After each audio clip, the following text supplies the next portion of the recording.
Hello, my name is Michael Fairchild, and this is my Human Movement Science Video Project.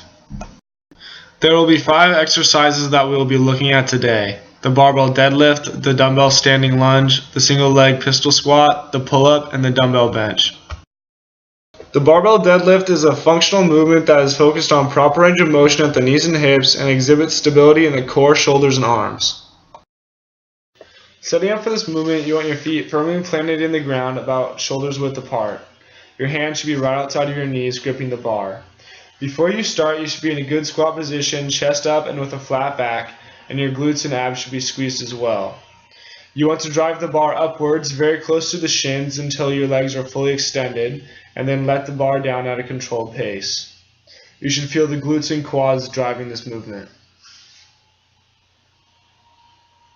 There are several ways of performing the deadlift wrong. As you can see here at the bottom of my lift, my back is rounded. I'm also initiating the lift with my back instead of my legs, which can cause future back problems and injuries. I'm also letting the weight down very quickly, which has the potential to tear muscles in my legs, especially my hamstrings.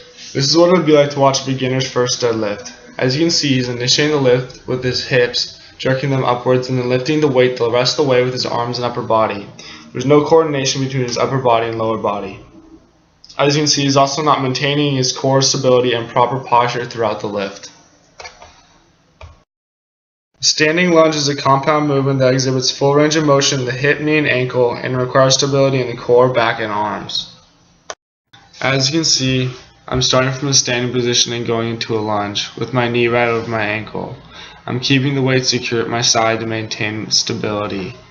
Another good way to maintain stability is by squeezing your glutes and abs throughout the movement. There are also several ways of doing this movement wrong, but the most common is by lunging with your knee over your ankle. This can cause tears in the patellar tendon and further injure the knee. You can also see that I have no control of the weights, which makes the movement very difficult. The single leg pistol squat is a dynamic movement that requires full body balance and stability and full range of motion at the hip, knee, and ankle. Although the single leg pistol squat is not a very popular movement, it has many benefits.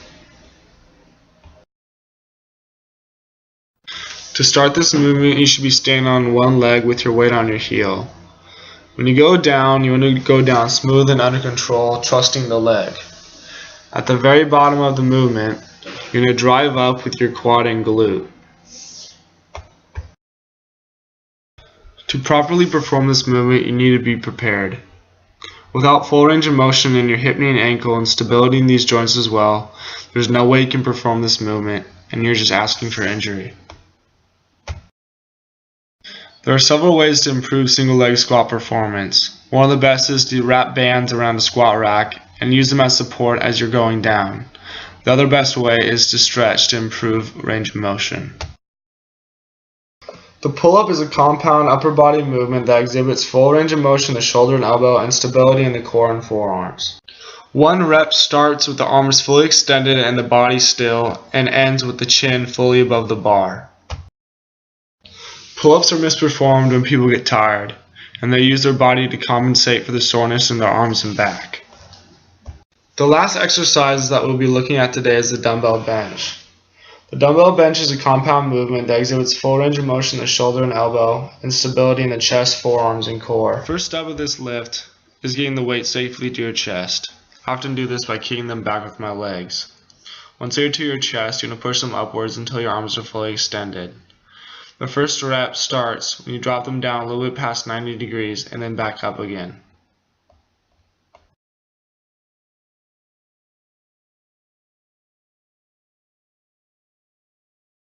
Getting the weights back down to the ground can be tricky and needs to be done carefully. If done wrong, it can cause serious damage. The best way to do this is once you're done with your lift, raise your weights straight above your body with your arms extended. Bring your knees up to those weights and rest those weights on your knees, and then use those weights to propel your body forward. Here's an example of someone performing this lift very poorly. As you can see, he has no core stability, no support from his legs, and his head's moving all over the place. If you see anyone doing this, please get them immediate help. because they will hurt themselves very quickly.